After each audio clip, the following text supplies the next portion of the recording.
अस्सलाम वालेकुम, good morning, welcome to rise and shine. मैं हूं ज़ुहैब हसन। कैसे हैं आप लोग? ठीक ठाक हैं? आज के शो में बहुत कुछ है आपको बताने के लिए, लेकिन सबसे पहले तो ये जो खबर एक बम की तरह गिरी, पेट्रोल बम गिरा दिया एक बार फिर आवाम के ऊपर।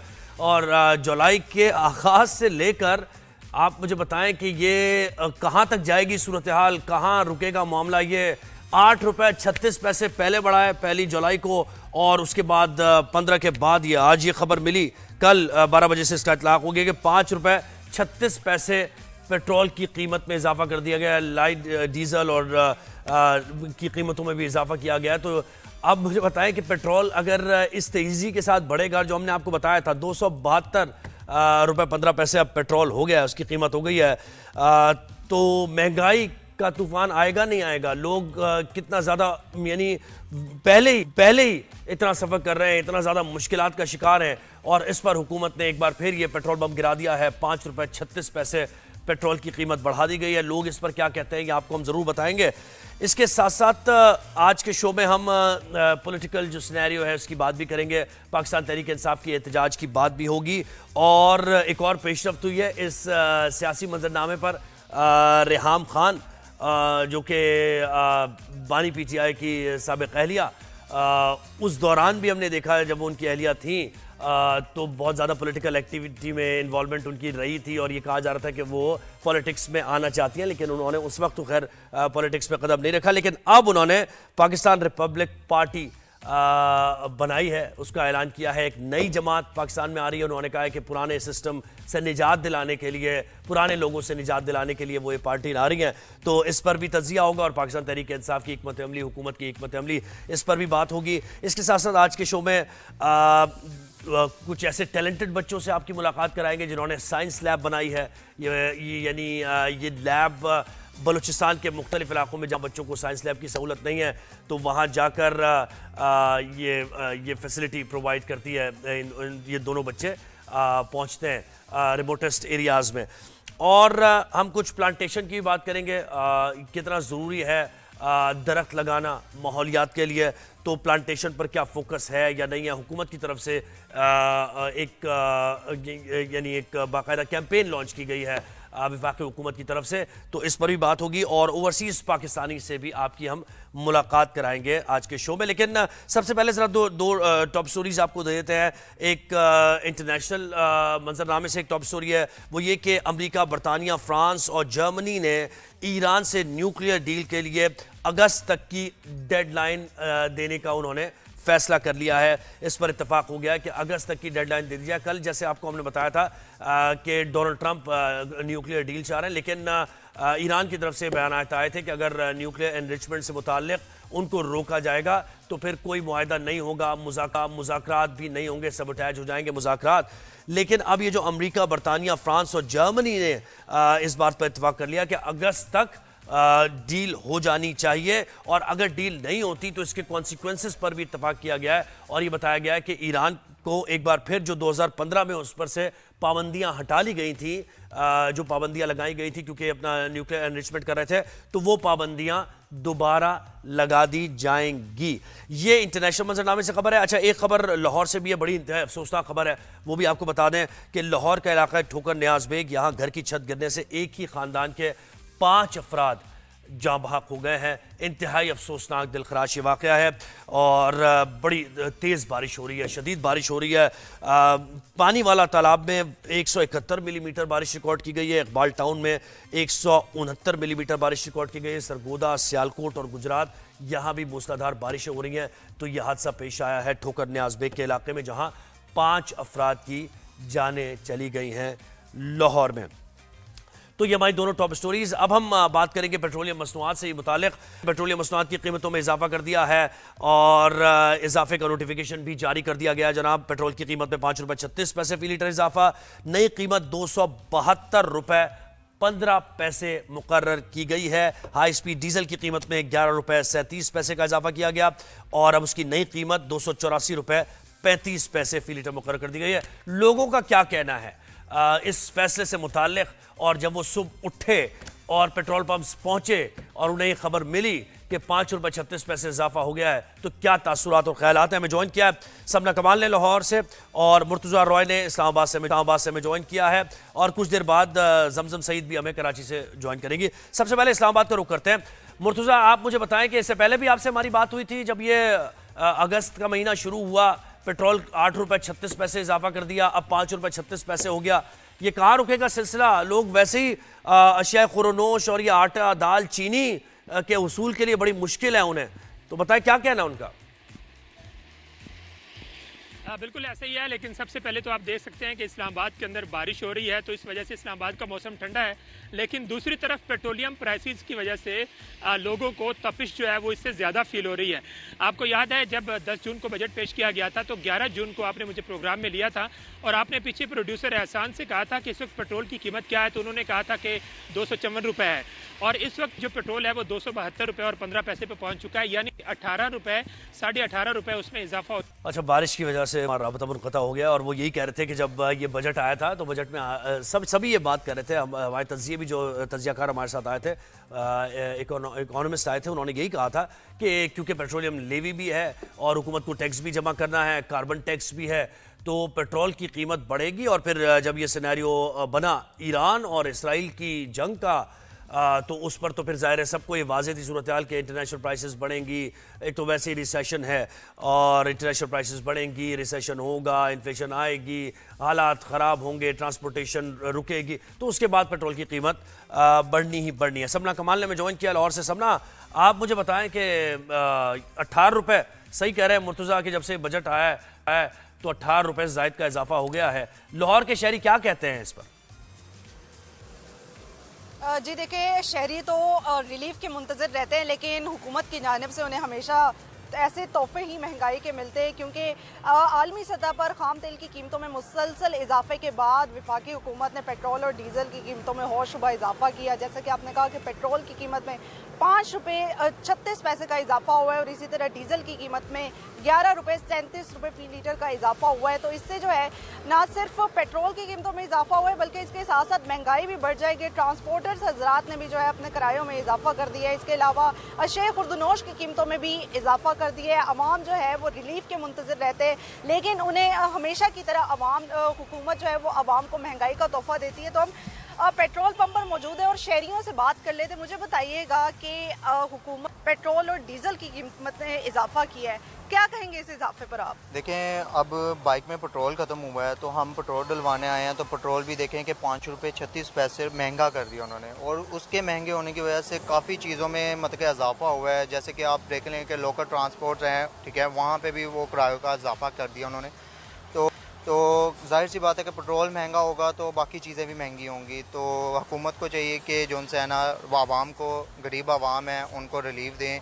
ठीक है, आप क्या समझते हैं फी लीटर पेट्रोल कितना होना चाहिए, कितना कम होना चाहिए मजीद? ये तो देखें कि पेट्रोल जो आवाम के आता है वो तो 120-130 रुपये होना चाहिए आवाम के लिए, क्योंकि गरीब आवाम है। जाहिर सी बात है पेट्रोल हमारी एक ज़रूरत है, कहीं पे भी हमने जाना है, काम पे भी जाना है, या कोई भी हमने सामान भी लेने जाना तो बाइक निकालनी है और हमने लेकर जाना है, तो पेट्रोल डलवाना हमारी ज़रूरत भी है। तो प्लीज़ हमारी हुकूमत से यही अपील है कि वो पेट्रोल को कम करें, मज़ीद महंगा ना करें, क्योंकि वो बढ़ाती 5-10 रुपये है और कम करती है तो 1 रुपये या 2 रुपये में तक के कम। ये अवाम का भी आपने मौक़िफ़ जाना। अवाम तो काफ़ी ज़्यादा हुकूमत से नालां है। उनका यही कहना है कि जब हुकूमत कम करने पे आती है तो 1 से 2 रुपये कम करती है, और जब बढ़ाने पे आती है तो 5 रुपये 10 रुपये 15 रुपये बढ़ा देती है, जिससे जब इंटरनेशनल मार्केट में इजाफा होता है। क्योंकि इंटरनेशनल मार्केट में बड़ी मज़े की बात है कि $60 फी बैरल था, तब भी पेट्रोल की कीमत कम नहीं की गई थी, और हम यहाँ पर टैक्स जमा करने में लगे हुए थे कि पेट्रोलियम लेवी के ज़रिए, जो कि 75 रुपये 52 पैसे है पेट्रोलियम लेवी पेट्रोल पर, आप अंदाज़ा करें, कार्बन लेवी भी लग गई है, तो तब कम होने का इंतज़ार करते रहते हैं, वहाँ ट्रिकल डाउन इफेक्ट नहीं आता। और जैसे ही इंटरनेशनल मार्केट में थोड़ा सा बढ़ता है पेट्रोल तो फ़ौरन ट्रिकल डाउन इफेक्ट आता है, और वो ट्रिकल डाउन इफेक्ट महंगाई की सूरत में लोगों तक भी पहुँचता है। ये बड़ी हैरान कुन मज़े की बात भी है, ये साथ साथ इंजॉय करने वाली बात है। लेकिन अवाम के लिए एक परेशानी का बायस बन रहे हैं ना। अवाम रिलीफ के मुंतज़िर रहते हैं, लेकिन अवाम को हुकूमत की जानिब से रिलीफ नहीं मिलता। हुकूमत वादे दावे करती है, आवाम को उम्मीदें दिलाती है। रिलीफ की क्या जरूरत है सबना, रिलीफ की क्या जरूरत है? एंजॉय करें मौसम, कुदरत ने इतना अच्छा मौसम दिया है, पैदल चले, बारिश हो रही है, बादल है, धूप नहीं है, पैदल चले, क्या जरूरत है अपनी गाड़ी चलाने की और बाइक चलाने की? एंजॉय नहीं करते, बस रोते रहते हैं हम। काफी ज्यादा हाँ क्या ख्याल है? बिल्कुल ऐसा ही यार, लाहौर का मौसम भी काफ़ी ज़्यादा सुहाना हो गया क्योंकि मौसलाधार बारिश भी हो रही है, लेकिन साथ ही आपको पता है कि लाहौर में नशेबी इलाके ज़ेर आब आ जाते हैं, कई वाक़यात भी रोनुमा होते हैं, तो महंगाई भी एक तरफ है, लेकिन दूसरी जानिब शहरी जो है मौसम को एंजॉय भी करना चाहते हैं, लेकिन वो मौसम को एंजॉय नहीं कर पाते क्योंकि लाहौर की सड़कें नदी नालों का मंजर पेश करती हैं। जो वाक़यात हैं उनमें इजाफा हो जाता है। जो इदारे, जो मुतलका इदारे सारा साल ये कहते हैं कि हमारे इदारे अलर्ट हैं और ऐसे मानसून बारिशों की सूरत हाल में जो है हमारे जो महकमे है वो मुतहरिक है, उनकी कारकर्दगी भी इन मानसून बारिशों में ही सामने आ जाती है। जैसे आज सुबह भी ठोकर न्याज बेग पे अफसोसनाक वाक़या हुआ, छत गिरने से 5 अफराद जान की बाजी हार गए, और इसी तरह रायविंड में भी छत गिरने से जो है 2 अफराद जान की बाजी हार गए। तो इस तरह के वाक़यात जो है ऐसे मौसम में काफ़ी ज़्यादा रोनमा हो रहे हैं क्योंकि इसमें कुछ हुकूमत की, इंतज़ामिया की गफलत की वजह से, और कुछ हम कहा जा सकते हैं कि अवाम की बेहतियाती की वजह से भी ऐसे वाक़यात रोनमा होते हैं। मौसम इस वक्त काफ़ी ज़्यादा खुशगवार भी है, आसमान पर बादल भी है जो कि मज़ीद जमकर बरसने की तैयारी हमारे साथ ही रहिए, हमारे साथ ही रहिए। मैं देख सबना हमारे साथ रहे। मैं ज़रा कराची से पूछता हूँ कि मौसम क्या खुशगवार है या शहरियों को जो पेट्रोल की खबर मिली है इस पर उनका मूड बहुत ख़राब हो गया है? जमजम सुन पा रही हैं आप मुझे? जी मैं ठीक ठाक हूँ। मैं ये कह रहा था समना से कि अवाम का काम तो रोना है, बस रोते ही रहते हैं, एंजॉय नहीं करते। देखें मौसम इतना अच्छा है लाहौर में, लेकिन मौसम को एंजॉय नहीं करेंगे। कह रहे पेट्रोल की प्राइसेस बढ़ गई हैं 5 रुपए। भाई क्या हो गया अगर 5 रुपए बढ़ गए तो? ज़ुहैब में आपको तो फ़र्क नहीं पड़ता, लेकिन मुझे भी बल्कि फ़र्क पड़ता है क्योंकि ये 1.5 माह में पाकिस्तान में पेट्रोल की कीमत में मजमूई तौर पर 18 रुपये 54 पैसे, अच्छा 54 पैसे को तो हम कुछ कह नहीं सकते कि यानी 19 रुपये जो है वो 1.5 माह के दौरान पेट्रोल के ऊपर बढ़े हैं, जिसमें पेट्रोल 16 जून को एक मरतबा बढ़ा है 4 रुपये 80 पैसे। उसके अलावा जो है वो 18 रुपये 1 जुलाई को जो है वो 8 रुपये 36 पैसे, जबकि 5 रुपये 36 पैसे जो है रात को बढ़े। अब आप खुद सोचें ज़ुहैब कि मजमूई तौर पर जब अगर पेट्रोल महंगा होता है तो जाहिर सी बात है महंगाई सारी चीज़ों पर उसका इम्पैक्ट पड़ता है। सोना, अगर देखे बात यह है कि मेरे अपने भाई की शादी होने वाली है, लेकिन सोने की कीमत जब हमने देखी वहाँ पर जाकर आप लिटरली आप यकीन करें कि हम अब सिर्फ मेरा ख्याल से बहुत मुश्किल है कि अगर एक सेट भी सोने का जो है वो बनवा पाए। अब पेट्रोल बढ़ा है, किराए बढ़ेंगे, जाहिर सी बात है। जो सब्जी आती थी मंडियों से उसके किराए बढ़ गए, पाकिस्तान रेलवे ने किराए जो है वो बढ़ा दिए। अब हर चीज़ पे जो है महंगाई जो है वो पीक पर पहुंच रही है। वैसे ही लोगों का गुजारा बहुत ज़्यादा मुश्किल से हो रहा था और ऐसे में पेट्रोल की कीमत बढ़ाना सरासर ज्यादती है। अब बात ये है ना कि पहले तो चलो लोग गुस्से में आके ये कह देते थे, हम press club, Karachi press club में बैठे रहते हैं तो वहाँ पर कुछ लोग हैं जो गुस्से में आके कहते थे कि यार हमारे मुतालबात नहीं माने गए तो हम खुद को पेट्रोल छिड़क के आग लगा देंगे। अरे इतनी महंगी मौत कौन पेट्रोल छिड़क के आग क्या लगाना है? देखिए वैसे ही अवाम के ऊपर जो है ना हर तरीके का, आप देखें बिजली की कीमत देख लें, आप गैस की कीमत देख लें, आप अशिया खुरनोश की कीमतें देख लें, यानी कोई चीज़ तो अवाम को रिलीफ अभी तक नहीं मिल रहा है। अच्छा, रिलीफ के दावे बहुत किए जा रहे हैं। समना आप मुझे बताएं कि रिलीफ के दावे तो बहुत किए जा रहे हैं कि आपकी मईशत संभल रही है, आपकी ग्रोथ बढ़ रही है, स्टेबिलिटी आ रही है, अजनास की कीमतें कम हो रही हैं, तो ऑन ग्राउंड तो सूरत हाल बिल्कुल मुख्तलिफ नज़र आती है ये लोग जो बताते हैं।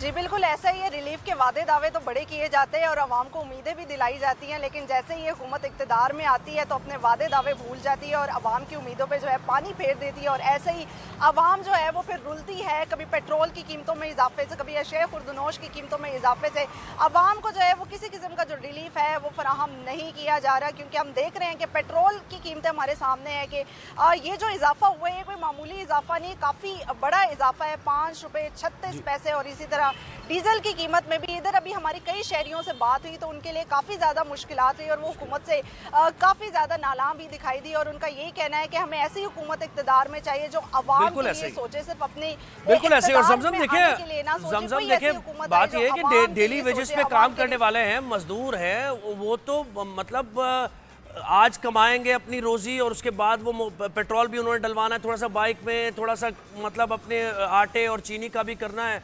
तो ऐसे लोग या मुतवस्सत तबका, लोअर मिडिल क्लास तो बिल्कुल पिसके रह गया है ना, वो तो बहुत ज़्यादा फ्रस्ट्रेटेड है इस मामले को लेकर। ये बहुत ज़्यादा ज्यादती है कि यानी 1.5 माह में 3 मरतबा पेट्रोल की प्राइसेस में जो है वो इजाफा हो रहा है। आप यकीन करें जो सफ़ेद पोश है, जो किसी से शायद शिकायत भी नहीं कर सकता होगा, वो तो बेचारा गैरत में ही जो है मारा जाता होगा। मैं ज़्यादा इतना नहीं कह सकती, लेकिन मैं इतना ज़रूर कहूँगी कि भाई खुद को पेट्रोल छिड़क के आग नहीं लगाओ, सीधा सीधा एक छोटी सी रस्सी लो, गले साइकिल ले लो, पंखे से नहीं साइकिल ले लो, साइकिल पे आ जाए। बहुत शुक्रिया जमजम, जो है ये इलेक्शन से पहले हमेशा का यही है ना, जो है हम छोटे से बड़े हो गए, बस हाँ ये बात तो सही कह रही हैं, अनफॉर्चुनेट था कि हम जो है वो बिजली भी सस्ती कर देंगे, हम महंगाई कम कर देंगे, हम नौकरियां देंगे, डेली वेजेस वाला बेचारा। मैं यही कह रहा हूँ ना, अब तो सूरत हाल ये है कि वाहिद नाकामी मताए कारवां जाता रहा, कारवां के दिल से एहसासे से जाता रहा। अब तो खैर अब तो हम इम्यून से हो गए ना रिलीफ थे जी, वो मजीद बोझ डाल देते हैं महंगाई का लोगों के ऊपर। आप यकीन करें ऐसे भी लोग हैं, शायद आवाज नहीं आ रही, मैं समझती हूँ कि एक टाइम खाते हैं और दूसरे टाइम बिल्कुल ऐसा ही है। जमजम बहुत शुक्रिया, आपने कराची का अहवाल दिया। सबना आप मुझे बस मौसम बता दीजिए कि मौसम कैसा रहेगा, महकमा मौसमियात का क्या बताना है, क्योंकि लाहौर में हादसात भी हुए हैं। कितनी बारिश रिकॉर्ड की गई है? जी देखिए, महकमा मौसमियात के मुताबिक आइंदा 24 घंटों तक लाहौर में मुसलसल बारिशों का सिलसिला जारी रहा, जबकि सुबह सवेरे ही लाहौर में मूसलाधार बारिश हुई, जिससे कई इलाके ज़ेर-ए-आब भी आ गए, जिसमें वहादत रोड है, लक्ष्मी चौक है, इसके अलावा अली टाउन है, गुलबर्ग का इलाका है, तो मुतअद्दिद इलाके जो हैं वो ज़ेर-ए-आब भी आए। वासा की टीम जो हमें हमेशा ये कहती है कि हम मुतहर्रिक है, उनकी टीमें भी दिखाई दी गई, लेकिन नकासी आपको बर वक्त यकीनी नहीं बनाया गया, जिससे शहरियों को काफ़ी ज़्यादा मसाइल का सामना है। और ताहाल मुतअद्दिद इलाके जो इस वक्त जहां पर पानी अभी खड़ा है और शहरियों को आने जाने में काफ़ी ज़्यादा मसाइल का सामना है, और मूसलाधार बारिशों के पेश नज़र कई जो छतें हैं वो भी गिर गई, जिसमें जो है कई कीमती जानें जो हैं वो जान की बाजी भी हार गई। तो इस तरह के हादसा जो है वो होते रहेंगे, और महकमा मौसमियात का ये कहना है कि आइंदा चंद रोज़ भी ये बारिशों का जो स्पेल है वो जारी रहेगा। इस वक्त आसमान पर गहरे बादल हैं, बारिश का सिलसिला इस वक्त थमा है, अंडरपासेस से मुताल्लिक भी बताइए वहाँ का क्या हाल है? में जो है लाहौर में मूसलाधार बारिश भी होगी, तो शहरियों को ये कहा जा रहा है कि आइंदा 24 घंटों के दौरान बिला जरूरत घरों से बाहर ना निकले। अंदरून शहर का क्या हाल है? ये तूफानी अगर आपको आवाज आ रही है, अंदरून शहर का अहवाल मुझे बताइए, और अंडरपासेस का क्या हाल है, क्योंकि पानी वाला तालाब तो रिपोर्ट किया जा रहा है कि 171 मिलीमीटर यहाँ पर इकबाल टाउन में 169 मिलीमीटर रिकॉर्ड की गई है। जी बिल्कुल ऐसा ही है। अंदरून लाहौर जो सबसे ज़्यादा जो है वो ज़ेर-ए-आब आता है पानी की वजह से, और वहाँ पर अगर मैं आपको बात करूँ तो बहुत पुरानी इमारतें, पुराने घर हैं जो सबसे ज़्यादा जो है वो मुतासिर भी होते हैं। दिल्ली गेट की अगर हम बात की जाए तो दिल्ली गेट के एंट्रेंस पर भी जो है वो काफ़ी ज़्यादा पानी खड़ा है, गलियों में मोहल्लों में पानी खड़ा है। अमूमन ये हम देखते हैं कि फ़ौरन वहाँ से निकासी आपको यकीनी बना लिया जाता है, लेकिन इस वक्त हम देख रहे हैं कि अहम शाहराहों पर जो है वो मुख्तलिफ शाहराहों पर जो है वो पानी खड़ा है, लेकिन जैसे माल रोड की बात की जाए तो माल रोड पर इस वक्त पानी नहीं खड़ा। तो ये तमाम सूरत हाल है, आपने मौसम से मुताल्लिक, बारिश की सूरत हाल से मुताल्लिक बताया, और पेट्रोल प्राइस लोगों का क्या कहना है ये भी हमें बताया। सबना कमाल हमारे साथी जमजम सईद और इस्लामाबाद से मुर्तज़ा रॉय ने हमें ज्वाइन किया था। हम एक ब्रेक लेना है, ब्रेक के बाद जब हम वापस आएंगे तो हम ज़रा पॉलिटिक्स की बात करेंगे और एक नई सियासी जमात मंजर आम पर आई। इससे पहले शाहिद खान अब्बासी भी एक सियासी जमात ला चुके हैं, और वो जो स्प्लिंटर्स भी मुख्तलिफ सियासी जमातों के इधर उधर जा चुके हैं, लेकिन उनका कोई फ्यूचर हमें नज़र नहीं आ रहा अभी तक। तो ये क्या पेशरफ्त है, इस पर तज्जिया होगा। एक ब्रेक के बाद वापस आते हैं। नाज़रीन शायद देखते रहे, कहीं जाएगा नहीं।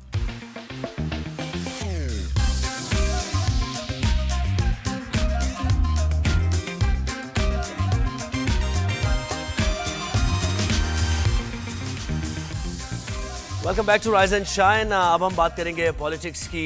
मुल्क की सियासी सूरत हाल चेंज तब्दील होती जा रही है और पाकिस्तान तहरीक इंसाफ का एहतजाज भी है। इसके साथ साथ एक नई जमात भी मंजर आम पर आई है। रेहाम खान ने नई जमात बनाने का ऐलान किया और बना भी ली है। और आपको ये भी बताएं कि खैबर पख्तूनख्वा में मखसूस नशिस्तों से मुतालिक मुस्लिम लीग नून की दरख्वास्त मंजूर कर दी गई है। अदालती मामला है ये और इसमें नून लीग को इजाफी नशिस्त मिल गई है, जबकि अक़लियती नशिस्त पर नून लीग और जमीयत उलमा इस्लाम फे में टॉस होगा। फैसले के मुताबिक खैबर पख्तूनख्वा असेंबली में मुस्लिम लीग नून को 9, JUI को 9, पीपल्स पार्टी को 5 और पाकिस्तान तहरीक इंसाफ पार्लियामेंटेरियंस और अवामी नेशनल पार्टी को एक इजाफी नशिस्त मिली है। तो ये तमाम तर जो पेशरफ्त है, इससे मुतालिक हम जरा तज्जिया लेंगे। सीनियर साफी और तज्जियाकार मुनीब फारूक ने हमें ज्वाइन किया। मुनीब, बहुत शुक्रिया, आपने हमें वक्त दिया राइज एंड शाइन में। सबसे पहले ये बताइए कि मुल्क में ये जो अचानक सियासी हलचल दिखाई दे रही है हमें, इसके पीछे क्या मुहर्रिकात हो सकते हैं? ज़रा इस पर रोशनी डालिए पहले। देखिए, जो मुल्क के अंदर इस वक्त सियासी हलचल की तरफ आप इशारा कर रहे हैं, देखिए वो उसकी 2-3 वजूहात हैं। एक तो ये कि एक बहुत अहम फैसला आया सुप्रीम कोर्ट की तरफ से मखसूस नशिस्तों के हवाले से, उस पर एकदम अमल दरामद शुरू हो गया है जब से वो इस हुकूमती निज़ाम को सपोर्ट करने के लिए। एक तो वो सियासी हलचल है, खैबर पख्तूनख्वा के अंदर सेनेट का इंतखाब होना है, वो एक सियासी हलचल है। दूसरी तरफ जो एक बहुत बड़ी वजह है वो ये कि इमरान खान साहब की जमात ने और इमरान खान साहब ने खुद एक तहरीक का ऐलान किया है और उनके मुताबिक वो 5 अगस्त को अपने नुक्ता अरूज पर होगी। तो ऐसी सूरत हाल में तमाम मामलात ऐसे हैं जिनकी वजह से मुल्क में सियासी दर्जा हरारत बढ़ा हुआ है। ख़ास तौर पर जो खैबर पख्तूनख्वा के अंदर और पंजाब के अंदर पाकिस्तान तहरीक इंसाफ में जो ग्रुप्स बने हुए हैं, जिस तरह से अली मीन गंडापुर साहब के खिलाफ साजिशें हो रही हैं, उनको ओहदे से हटाने की बातें हो रही हैं। गो के चेयरमैन तहरीक इंसाफ बैरिस्टर गौर खान साहब फरमाते हैं कि नहीं, उनके साथ है पूरी जमात और इमरान खान साहब का कॉन्फिडेंस अली मीन गंडापुर साहब के साथ है। लेकिन कुछ ना कुछ तो हुआ है जिसकी वजह से एक सियासी इज़्तिराब मौजूद है। हुकूमत जहां कंफर्टेबल है वहां नई नई चीज़ें भी कर रही है। एक फेडरल कॉन्स्टेबलरी को, फ्रंटियर कॉन्स्टेबलरी को फेडरल कॉन्स्टेबलरी में तब्दील किया गया है। गो के हुकूमत ने उसकी वजूहात मुख्तलिफ बताई हैं, लेकिन उसको इस बात की तरफ इशारा किया जा रहा था शायद इस हुकूमत के इसके अंदर को अपने सियासी मकासद हैं इस फोर्स को बनाने में। लिहाजा ये एक ऐसी सिचुएशन बनी हुई है जिससे बहुत कुछ इवॉल्व होता हुआ, बहुत कुछ डेवलप होता हुआ नज़र आ रहा है सियासी मंजरनामे के ऊपर। लेकिन क्या इसका कोई ये किसी जगह कल्मिनेट करेगा या ऐसे ही चलता जाएगा, this is yet to be seen. Munib, ये बताएं कि मुल्क में नई सियासी जमातें बनती रहती हैं और वो सियासी जमातों को लोग सपोर्ट नहीं करते हैं, लेकिन उनकी एग्जिस्टेंस रहती है। फिर हमने बहुत देखा कि बहुत सी बड़ी जमातों से टूट के भी लोगों ने कुछ जमातें बनाने की, कोई ग्रुप बनाने की कोशिश की, लेकिन वो भी कामयाब नहीं हुआ। रेहाम खान ने ये पाकिस्तान रिपब्लिक पार्टी बनाई है, तो क्या आप देखते हैं आने वाले दिनों में, अभी तो खैर नहीं अभी बनाई है उन्होंने, कि ये कोई रिप्लेसमेंट हो सकती है, मुतबादिल के तौर पर देखा जा सकता है इसको या नहीं? देखिए, रेहाम खान साहिबा की जो वजह शोहरत थी वो महज ये थी कि वो इमरान खान साहब की अहलिया रह चुकी हैं। इसके अलावा उनकी कोई अपनी स्टैंडिंग, जारी बात है जर्नलिज्म उन्होंने काफ़ी अर्सा पहले छोड़ दी और इमरान खान साहब से शादी के बाद भी वो चंद वजूहात की वजह से हेडलाइंस में रहीं, लेकिन उसके बाद उन्होंने अपना बेशक चले सोशल वर्क या जो भी वो कर रही थी वो कोई इतना नोटेबल काम नहीं था जो कोई बहुत ज़्यादा हेडलाइंस क्रिएट करे या कोई बहुत बड़ा इम्पैक्ट क्रिएट करे। इमरान खान साहब की जमात का तो वो बिल्कुल भी मुतबादिल नहीं है। इमरान खान साहब कोई अच्छा लगे किसी को या बुरे, एक पावरफुल सियासी फिगर है, फॉर्मर प्राइम मिनिस्टर हैं, बहुत कुछ उन्होंने अचीव किया है as a matter of fact सियासी तौर पर भी। उनकी एक जमात है, सपोर्ट बेस है, फ़ैन बेस है और हर जगह उनकी जमात की प्रेजेंस है। तो बाय फार कोई मुकाबला ही नहीं है किसी ऐसी नई पार्टी का जो अब शायद रेहाम खान साहिबा ने बनाई है। बट और ऐसी कोई जमात उस वक्त तक इम्पैक्ट क्रिएट नहीं कर सकती जब उसके साथ कोई एक बैसाखी ना हो। बदकिस्मती से जो हमारे मुल्क में रिवाज भी रहा है कि जो इवन 1 मेंबर पार्टियां भी होती हैं उनको भी इस्तेमाल किया जाता रहा है एस्टैब्लिशमेंट की जानिब से या किसी न किसी जगह पर। तो अनलेस के रेहाम खान साहिबा को कोई ऐसी सपोर्ट मौजूद हो, फ़िलहाल तो बिल्कुल भी ये कहना बिल्कुल ही बेतुकी बात होगी कि ये किसी भी तरह पाकिस्तान तहरीक इंसाफ का मुतबादल हो सकता है। इनफैक्ट जो भी पार्टीज़ रिसेंटली बनी है, चाहे वो आप देख लीजिए जो अब्दुल अलीम खान साहब की पार्टी है वो, या उसके अलावा शाहिद खाकान अब्बासी साहब की जो पार्टी है वो, कोई भी पार्टी फॉर दैट मैटर, वो इम्पैक्ट क्रिएट नहीं कर सकी। तो यहाँ पर भी मुझे लगता है कि बिल्कुल भी कोई मुतबादल तो दूर की बात है, कोई मुवाजना ही नहीं है इमरान खान साहब की जमात से रेहाम खान साहब की जमात का। अच्छा ये बताएं कि पाकिस्तान तहरीक बड़ी मुश्किल से उन्होंने यानी एक मोमेंटम गेन करने की कोशिश की, वो लाहौर पहुंचे पार्लियामेंटेरियंस, लेकिन इसी असना में एक ट्वीट कर दिया उनकी लाहौर को जो लीड कर रही हैं आलिया हमजा, और उन्होंने कहा कि मुझे तो पता ही नहीं है, मुझे कोई बताएगा क्या प्लान है। फिर वो 2 प्लान्स आ गए, एक तो 5 की तारीख दी थी कि भाई इसमें मोमेंटम टॉप पे होगा, लेकिन फिर 90 दिन कह दिया अली अमीन गंडापुर ने। तो ये क्या सारा मामला है? फिर सलमान अकरम राजा ने जिस तरह तनकीद की है आलिया हमजा पर, उनका लहजा सलमान अकरम राजा का नहीं है, लेकिन उन्होंने बड़े सख्त अल्फाज में तनकीद की है। तो ये क्या चल रहा है पार्टी के अंदर, इससे मुतालिक जरा तज्जिया दीजिए। जो यहाँ ये सलमान अकरम राजा साहब की जो और आलिया हमजा साहिबा का जो आपस में एक चपकलिश है, मैं नहीं समझता कि ये प्री प्लान्ड है। असल में ये टेस्टमेंट है, ये उसका लिविंग एविडेंस है कि पार्टी का जो सरबराह है जब वो बाहर मौजूद ना हो तो एक दूसरे के साथ क्या होता है, किस तरह से खींचातानी होती है, किस तरह से लेग पुलिंग होती है। जब आप एक दूसरे को पसंद नहीं करते तो फिर बहुत सी बातें होती हैं। अब जहाँ सलमान अकरम राजा साहब को पार्टी का सेक्रेटरी जनरल इमरान खान साहब ने बनाया है, वहीं इमरान खान साहब ने आलिया हमजा साहिबा को जो अपनी पार्टी का चीफ ऑर्गेनाइज़र बनाया है पंजाब में। और आलिया हमजा साहिबा का जो मौक़िफ़ था वो पिछले साल नवंबर की तहरीक के हवाले से भी ये था उस एहतजाज की कि मैंने बहुत कोशिश की, फ़लानी जगह लोग निकालने की कोशिश की, फ़लानी जगह लोग नहीं लिखे, जबकि सलमान अकरम राजा साहब लोगों को निकालने में नाकाम रहे, कोई बाहर नहीं निकला, ना उन्होंने ख़ुद कोई ऐसी मूवमेंट की, ना गिरफ्तारी दी। तो ये तनकीद तो फिर सारी बात शुरू हो जाती है। इसी तरह ग्रुप बंदी है, कुछ लोग सलमान अकरम राजा साहब के करीब हैं, कुछ लोग अली अमीन गंडापुर साहब के करीब हैं, एक ग्रुप अब पंजाब के अंदर आलिया हमजा साहिबा को सपोर्ट करता है। सो ये वो तमाम तफरीक है जो पाकिस्तान तहरीक इंसाफ के अंदर है, लेकिन ये प्री प्लान्ड किसी सूरत में भी नहीं है। ये एक I would say well reasoned चपकलिश है, और इसके पीछे एक रीजनिंग है, एक बैकग्राउंड है कि किस तरह एक सियासी जमात की एक दूसरे के अंदर एक ग्रुप टांगें खींच रहे हैं। और उसकी बुनियादी वजह यह है कि इमरान खान साहब जेल में है। अगर इमरान खान साहब जेल से बाहर होते तो हालात बिल्कुल मुख्तलिफ होते, वो जेल से बाहर आ जाएंगे तो हालात मुख्तलिफ होंगे। अच्छा ये मुझे एक 5 के बारे में जो कहा जा रहा है, क्या वो जो तवक्कुआत पाकिस्तान तहरीक इंसाफ की है 5 अगस्त से कोई बड़ा मोमेंटम वो गेन कर लेंगे, तहरीक अपने जोबन पर होगी और उसके बाद जो उनके अहदाफ हैं वो हासिल कर लिए जाएंगे? आप क्या समझते हैं, कितनी इंपॉर्टेंस है 5 अगस्त से शुरू होने वाली इस तहरीक? देखिए ये जो 5 अगस्त वाला मामला है, आज हम देखिए ऑलमोस्ट हम आधा महीना जुलाई का गुजार चुके हैं, हार्डली 20 दिन में ये तहरीक कहाँ पहुँच पाएगी। अब ठीक है, एक मुद्दा चाहिए होता है, और कल इमरान खान साहब की हमशीरा ने बाहर निकल कर बहुत सी बातें की और उन्होंने बहुत ज़्यादा इल्ज़ामात लगाए। उन्होंने कहा हम बदला लेंगे। आसिम मुनीर साहब से, पाकिस्तान के आर्मी चीफ का उन्होंने नाम लिया कि इमरान खान ने कहा है कि अगर मुझे कुछ हुआ तो आपने बदला लेना है।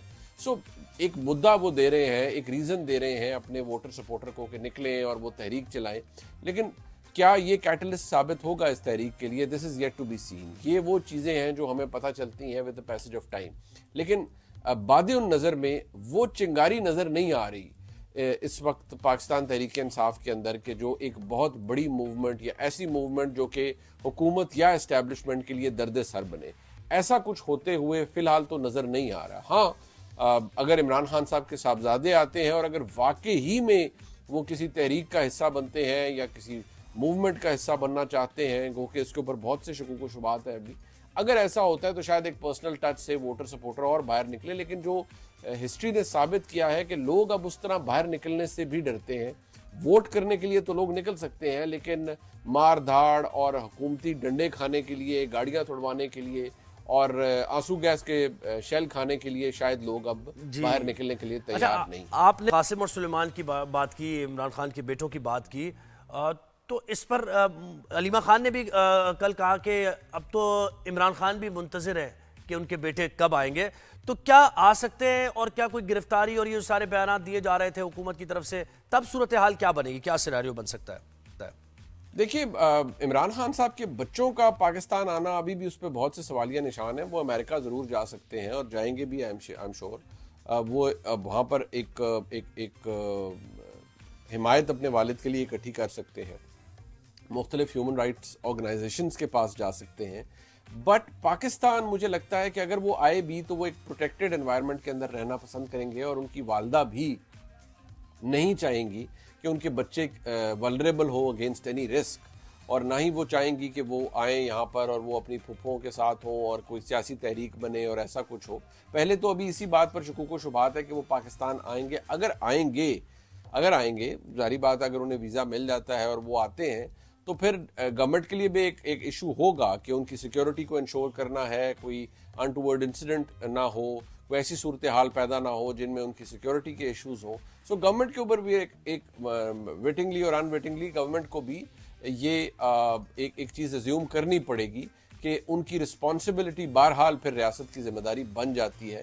ठीक है, वो खैबर पख्तूनख्वा की हुकूमत उन्हें शायद वो सिक्योरिटी प्रोवाइड करे, शायद वो आए भी पेशावर पहले, लेकिन उसके बाद क्या सूरत हाल बनती है वो सिर्फ ओनली टाइम कैन टेल। लेकिन अगर वाकई ही में सिर्फ इमरान खान साहब की रिहाई को सामने लाने के लिए ये सब कुछ किया जा रहा है या उनके बच्चे आ रहे हैं, तो वो फिर पता लगेगा कि वो किस तरह से जाता है और कैसे मामलात बनते हैं। बट अभी हम इसके बारे में कोई डेफिनेटिव बात नहीं कर सकते जब तक वो आए। अच्छा, कि एक और दर्द-ए-सर बना हुआ है मसला तहरीक अदम एतमाद का पाकिस्तान तहरीक इंसाफ के लिए, और अपोजिशन की जमातें मुत्तहिद हो रही हैं।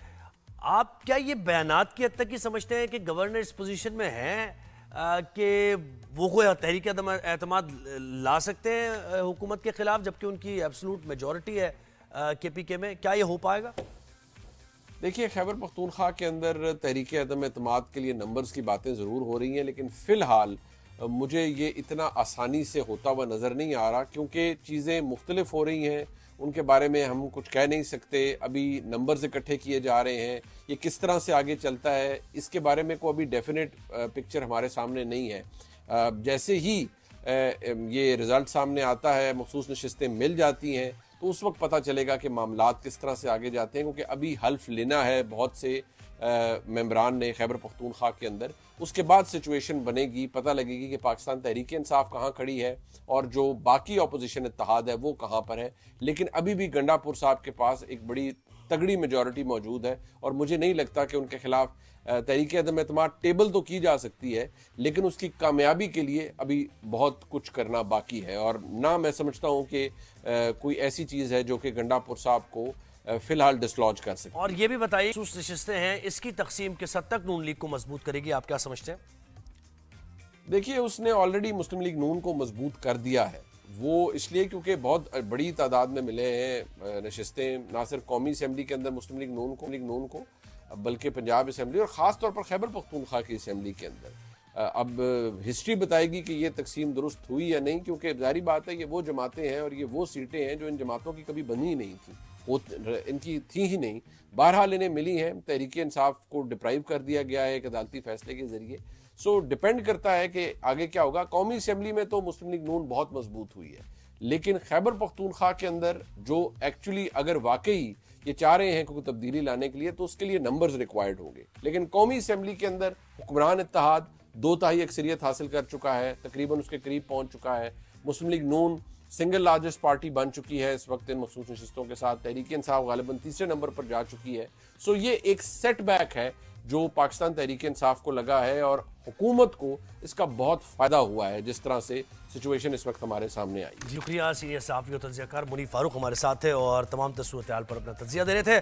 हमें एक ब्रेक लेनी है, ब्रेक के बाद जब हम वापस आएंगे तो बड़े इंटेलिजेंट 2 बच्चों से आपकी मुलाकात कराएंगे और प्लांटेशन की बात होगी, ओवरसीज़ पाकिस्तानीज़ की बात होगी, नादिया खान भी हमारे साथ होंगी। सबसे अहम बात, एक ब्रेक के बाद वापस आते हैं।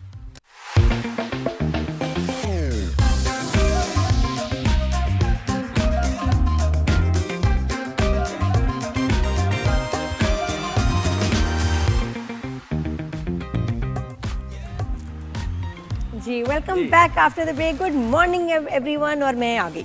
मजे की छुट्टियां चल रही हैं भाई। एक नादिया खान होती हैं, उनकी बड़ी मजे की छुट्टियां चल रही हैं, और एक ज़ुहैब हसन होते हैं, छुट्टी पे जाते ही नहीं। तो अब हम कुछ बात करें, प्लांटेशन की बात करें और माहौलियात की बात करें, जो कि हम करते ही रहते हैं, लेकिन ये बात करना बहुत ज़रूरी है क्योंकि लोगों को सेंसिटाइज करना बहुत ज़रूरी है कि कितना माहौलियात का तहफ़्फ़ुज़ आपकी अपनी ज़िंदगी के लिए, इस माहौल को साफ रखना और साफ फ़ज़ा में सांस लेना कितना ज़रूरी है, इसकी अहमियत आप जान लें। इसीलिए हम बार बार अपने शो का हिस्सा बनाते हैं, मौलियात का सेगमेंट अब रखते हैं। तो आज भी हम यही बात कर रहे हैं जी। सबसे ज़िंदगी के लिए ज़रूरी चीज़ क्या है? सांस, ऑक्सीजन। और देखा जाए कि हमारी जो सबसे बड़ी रिक्वायरमेंट है, हम उसके लिए क्या करते हैं इंडिविजुअली। आपने कितने दरख्त लगाए, मैंने कितने लगा दिए, हम इसकी तरफ तो जैसे कभी सोचते ही नहीं है, क्योंकि हमें दुनिया मिली ऐसे थोड़ी जो दरख्तों के साथ, उसके बाद हमने उनका क्या हाल किया।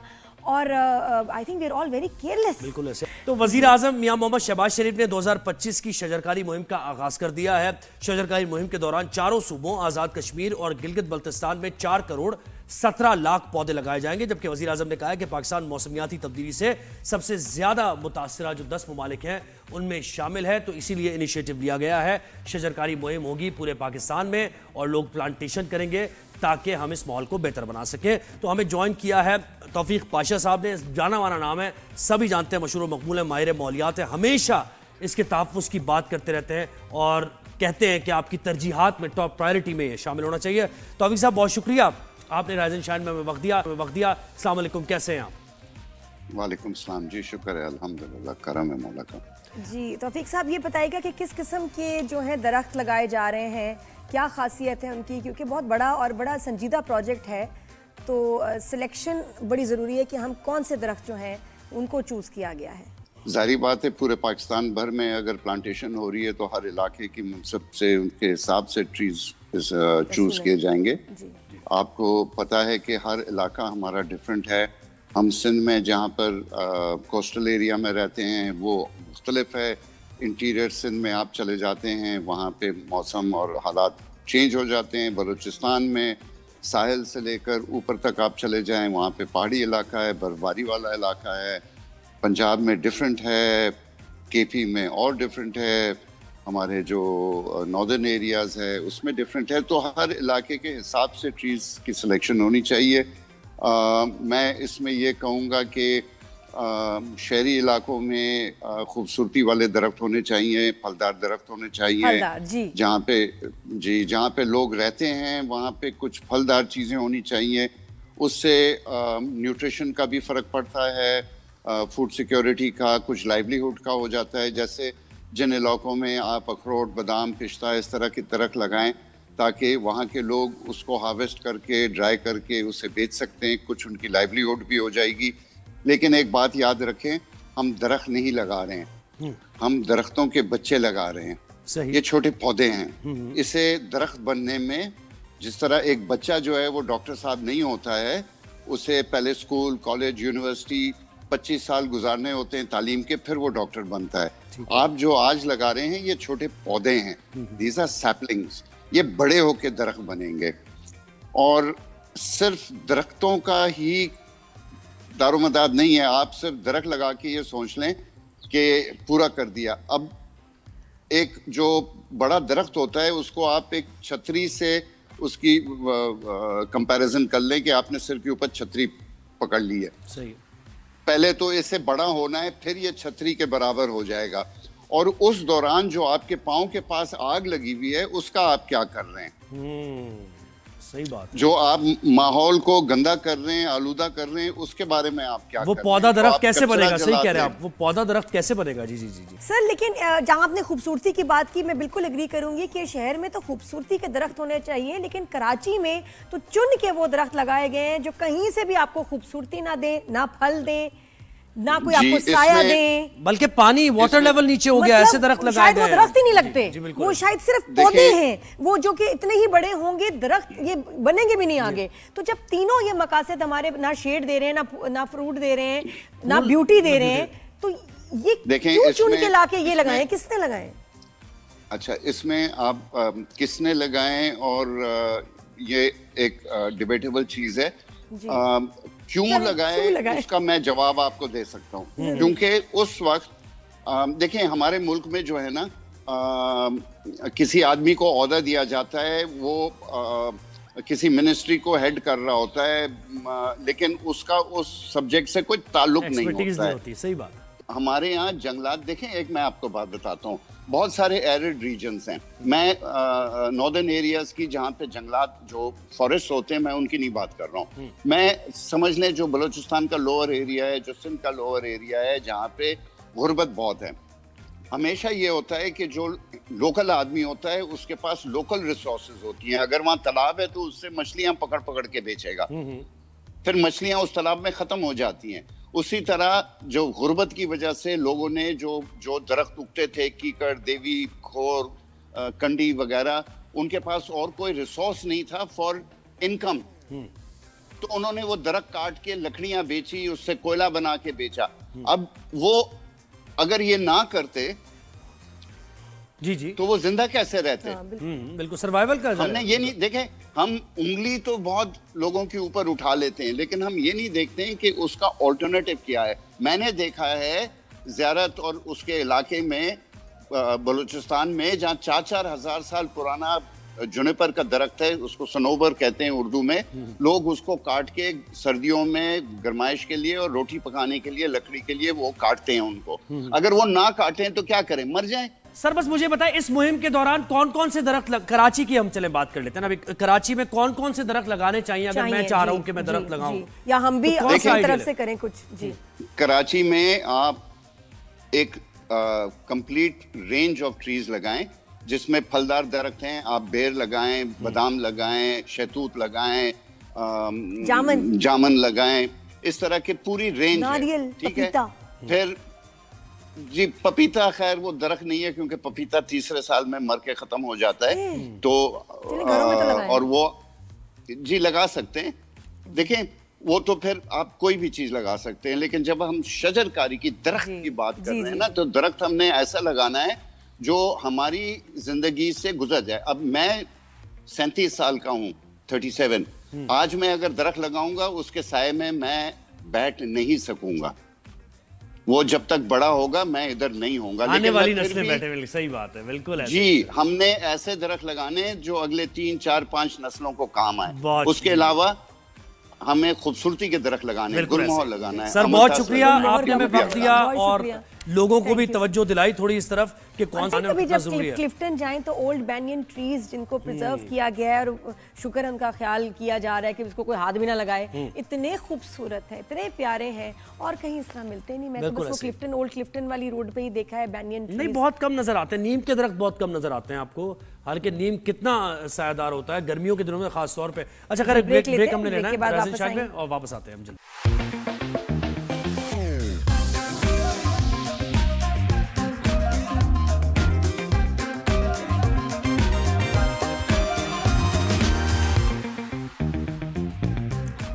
Good morning everyone, rise and shine में आप सबको वेलकम। साइंस और टेक्नोलॉजी का दौर है और दुनिया तरक्की ऐसे कर रही है, रिसर्च कर रही है साइंस और टेक्नोलॉजी में, एआई और ये पता नहीं कहाँ कहाँ पहुँच गया मामला सारा।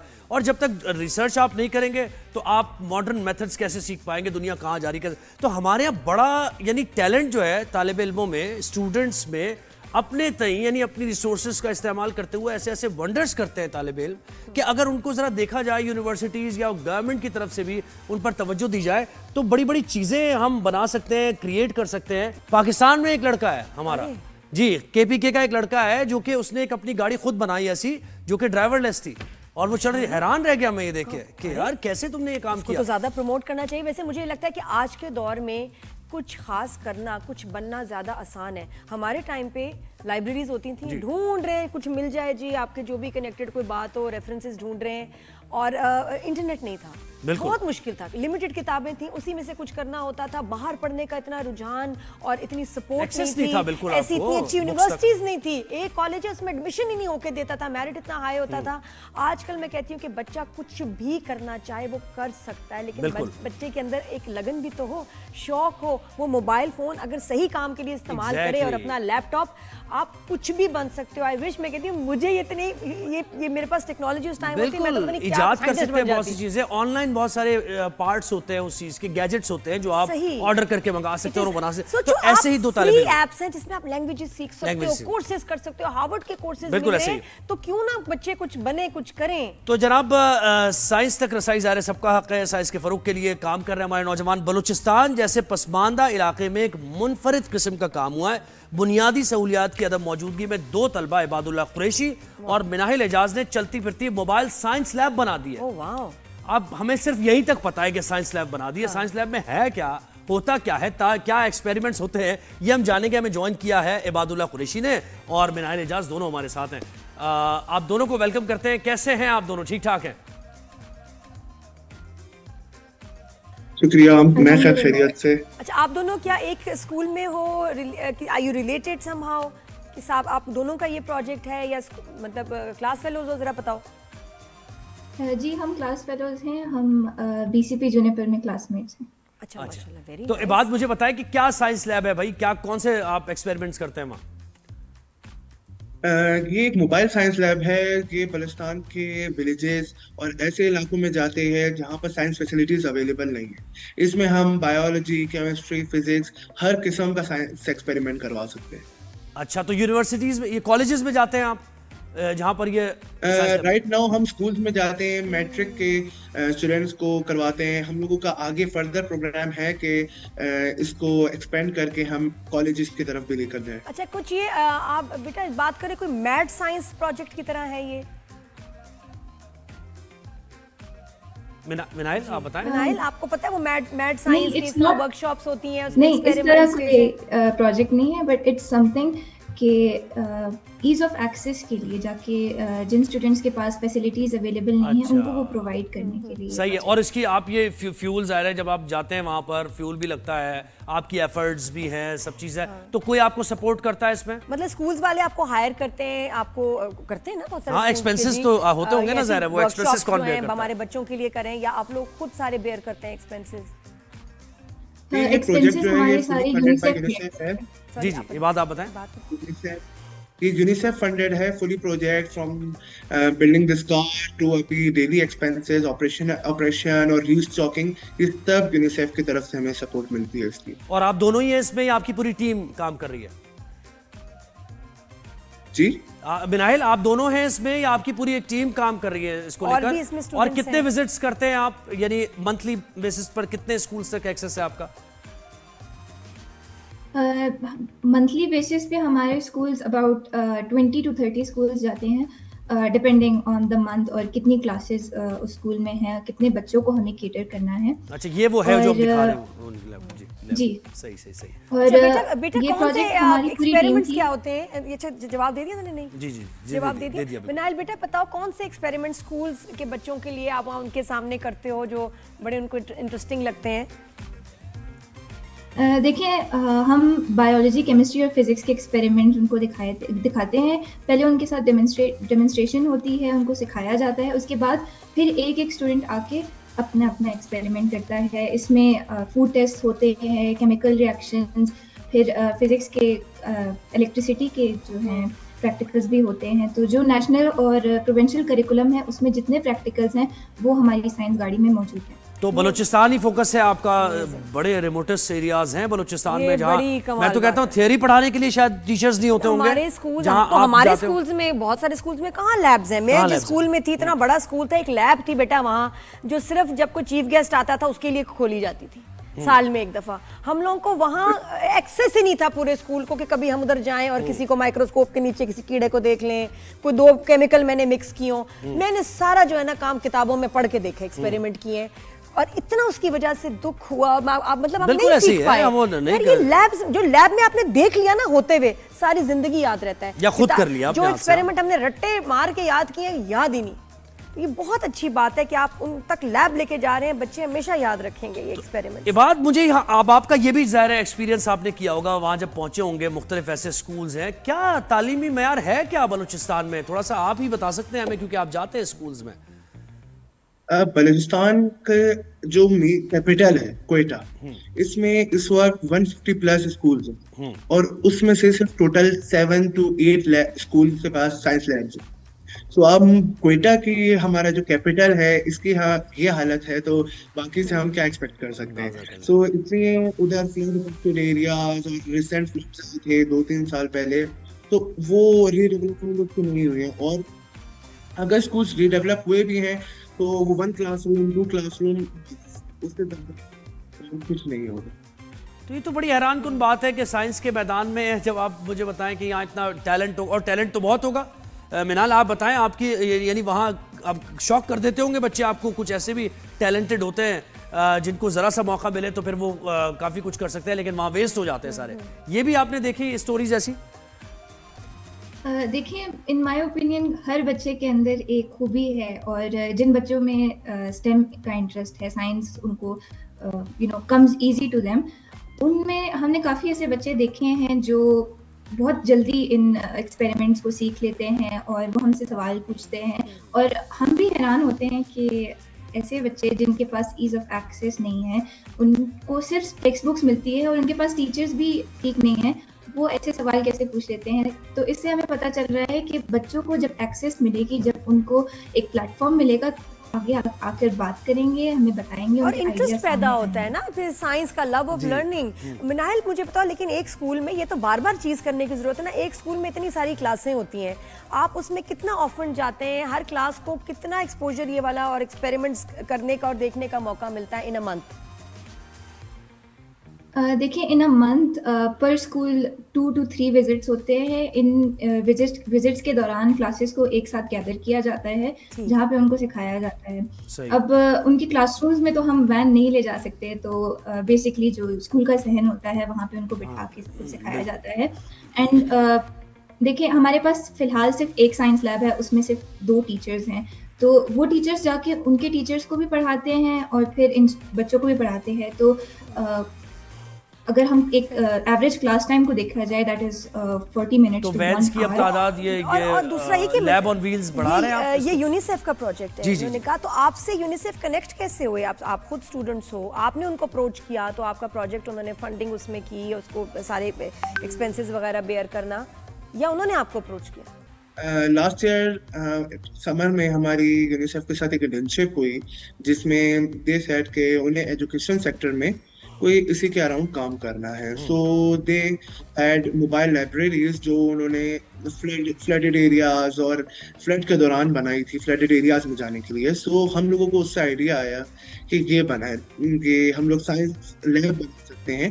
तो उनको जब हमने फिर के आइडिया प्रपोज किया, देन उनके और हमारा एक, हम लोग बेसिकली यूनिसेफ से स्कूल के जरिए, कॉलेज के जरिए कनेक्ट हुए थे। जी जी। तो देन उन्होंने फंड। अच्छा, और अभी हम थोड़ी देर पहले हम बात कर रहे थे प्लांटेशन की, माहौलियात की हम बात कर रहे थे, तो उन्होंने कहा कि माहौलियात से मुतालिक जो यहाँ पर सेमिनार्स होते हैं वो ऐसी जगहों पर होते हैं जहाँ एक्सेस नहीं है आम लोगों का, जिनका मसला है, उनको पता ही नहीं होता कि हमारे बारे में क्या पॉलिसीज़। तो क्या एजुकेशन के मैदान में भी यही सूरत हाल है कि बाहर के इदारे जो कि यहाँ पर फंड करते हैं तालीम को लेकर, हेल्थ को लेकर, लेकिन ऑन ग्राउंड क्या सूरत हाल है उनको नहीं बताया जाता, और वहीं सेमिनार्स मुनक्किद किए जाते हैं, वहीं सब कुछ होता है, और जो पिक्चर दिखाई जाती है वही उनको नजर आती है? पर्सनली मैं कभी ऐसे सेमिनार मैंने कभी अटेंड नहीं किए, but this is probably how it happens, क्योंकि हमारे माशरे में एक पॉइंट ऑफ व्यू है कि हम किसी टीम कोई आए, हमें मदद करने आए, हम उनको दिखाएं कि नहीं यहाँ के हालात बहुत ठीक है, लेकिन उसका ऑपोजिट ही होता है। तो जी, अक्सर आई थिंक ऐसा ही देखने में। अच्छा, मैं तो चाहूंगी ऐसी और बहुत सारी साइंस वैन्स हों स्कूल्स में। भाई हमें यहाँ भी जरूरत है, यहाँ भी बहुत सारे स्कूल्स में कोई लैब वैब ज्यादा एक्सेस नहीं है। डेक्स्टर चाहिए हमें भी, डेक्स्टर्स बहुत सारे चाहिए। बिल्कुल, और फिर इतना उसको फन बना के इन एक्सपेरिमेंट्स को कर सकते हैं। मुझे दुनिया भर में जो ऐसे ममालिक हैं वो साइंस को फन बनाते हैं, मैथ को फन ऑब्जर्वेशनल बेस्ड है, लर्निंग सारी ऑब्जर्वेशन से होती है। क्या ख्याल है? आज तक मैं किसी हर बच्चा शिकायत करता है कि हमें पाकिस्तान स्टडीज मुश्किल लगती है, उर्दू मुश्किल लगती है, उसको आसान क्यों नहीं बनाते? हमें क्यों एक हाई IQ लेवल चाहिए उसको पढ़ने के लिए? सब्जेक्ट आसान करें कि ताकि हर कोई पढ़ सके, बुक्स वगैरह। और अब देखें, बात क्या ख्याल है, ये ऑब्जर्वेशनल बेस्ड ही होनी चाहिए ना लर्निंग? अब हमें भी अपने मॉडर्न मेथड्स यूज करने चाहिए। राइट नाउ आज के दौर में हमें हर चीज़ जो है थ्योरेटिकल समझ नहीं आती। जो हर बच्चा है वो अब बेसिक आजकल सवाल ये होता है बच्चों का कि हम जो मैथ्स में रूल्स पढ़ते हैं और इक्वेशंस पढ़ते हैं ये हम रियल लाइफ में कहाँ इम्प्लीमेंट कर रहे हैं, वो चीजें हम कहाँ इम्प्लीमेंट कर रहे हैं, साइंस के एक्सपेरिमेंट हम कहाँ इम्प्लीमेंट, तो उनको जब हम दिखाएंगे कि लैब में कि इस तरह इम्प्लीमेंट होता है तो हो सकता है वो उनके दिमाग में नहीं, हम एक सिचुएशन बनेगी तो हम इम्प्लीमेंट करेंगे। ये तो नहीं कि इस जगह पे भी अब वो कोई भी चीज करें बोलते हैं यहाँ पर हम लोगों ने तो साइंस का मैथ्स का कोई इक्वेशन इम्प्लीमेंट नहीं की, तो उनको जो हम क्या पता तुम बेटा कल के साइंटिस्ट तैयार कर रहे होगे, क्योंकि इनके दिलों में ना वो एक मोहब्बत सी बैठ जाएगी, पैदा होगी फॉर लव ऑफ साइंस। बहुत अच्छा आप लोग काम कर रहे हैं, thank you so much, God bless you. और मैं बताऊं अभी एक ड्रामे में मैंने लाइन सुनी, इसी से हम बात कर रहे थे कि पेरेंट प्रिंसिपल को कह रही है कि भाई मसला ये है कि आपके टीचर्स कह रही हैं कि रट्टा लगाओ, मेरी बेटी रट्टा नहीं लगा सकती, हम क्यों रट्टा लगाते हैं? तो उस पर प्रिंसिपल ने क्या जवाब दिया, मसला ये नहीं है, मसला ये है कि आपकी बेटी रट्टा लगा क्यों नहीं पा रही।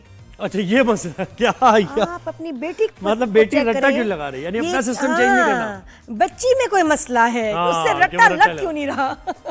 मैं कहा बाबा क्या बात है, सही है, जिद देखो, नैरेटिव सही दिया, वैसे नैरेटिव दिया है भाई कुछ ना कुछ। एक ब्रेक लेते हैं, ब्रेक के बाद वापस आते हैं। मसला है वे,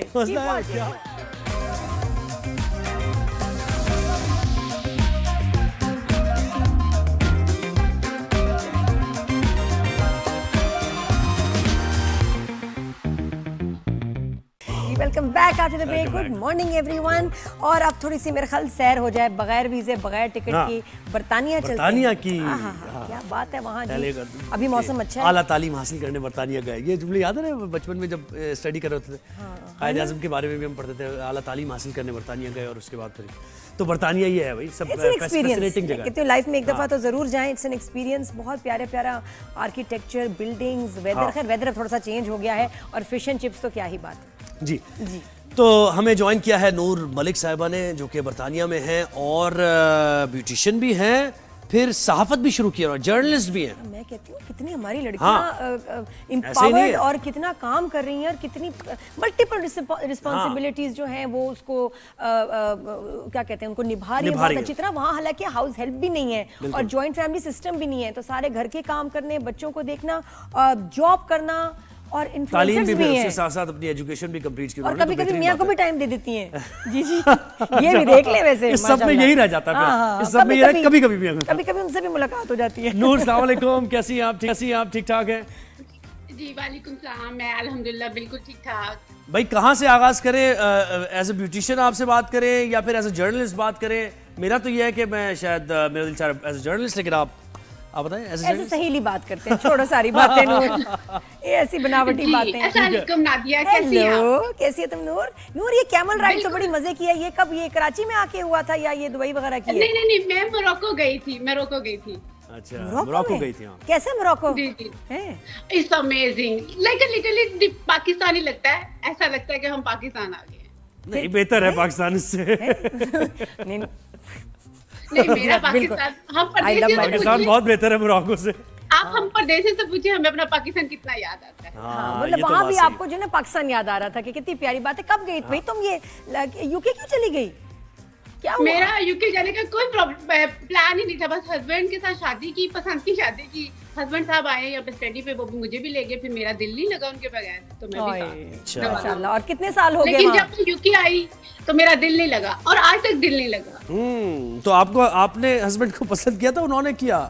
आपने कहा यूके से आया मुंडा, ठीक है जी, चली जाऊंगी। इनकी शदीद लव मैरिज है माशाल्लाह, एक शदीद लड़ाइयों के साथ लव मैरिज है। ये तो होती है ना लव मैरिज में लड़ाइयाँ, वो फैमिली में जो होते हैं ना प्रॉब्लम्स होते हैं, पेरेंट्स नहीं मानते, वो टाइप की वो थी। और क्या आपके कजन है, आपके कजन या फैमिली फ्रेंड? हाँ, बाकी बातें चल रही है, ड्रामा चल रहा है।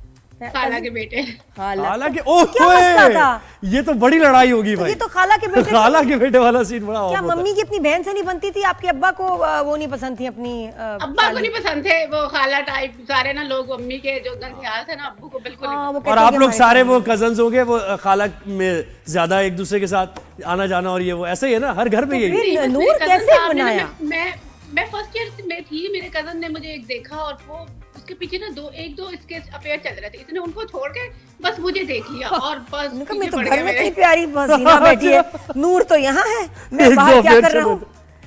वाह। और नादिया, मैं आपको एक बात बताती हूँ, सब लोग ना मुझे ना लाइक तब से यही कहते हैं तुम नादिया की तरह लगती हो, चुलबुली सी हो, उसी तरह की हरकतें करती हो। माशाल्लाह, आप इतनी खूबसूरत हैं। ये कहते हैं आप इतना बिल्कुल बाकी आप इतनी खूबसूरत हैं। ये कॉम्प्लीमेंट मेरे लिए भी है। एक बात करो, if you look like me, मेरे लिए भी कॉम्प्लीमेंट है माशाल्लाह कि आप इतनी प्यारी हैं। मेरी हरकतें मैं मतलब जिस चीज को बच्चों के साथ तो बच्ची बन जाती हूँ, हर मोमेंट्स को ना एंजॉय कर लेती हूँ। तो मुझे सब कहते हैं अच्छी बात, मतलब ये जो मिजाज की बात करी है कि खुश रहती हैं, अच्छी बात है यार, बहुत अच्छी बात है। तो मुझे बताया कि जर्नलिज्म में नादिया के साथ ज़ुहैब कौन है आपका? वो खाला के जरूरी है, वो जरूरी है। जर्नलिज्म पढ़ रही हो? हाँ, मैं ठीक हूँ।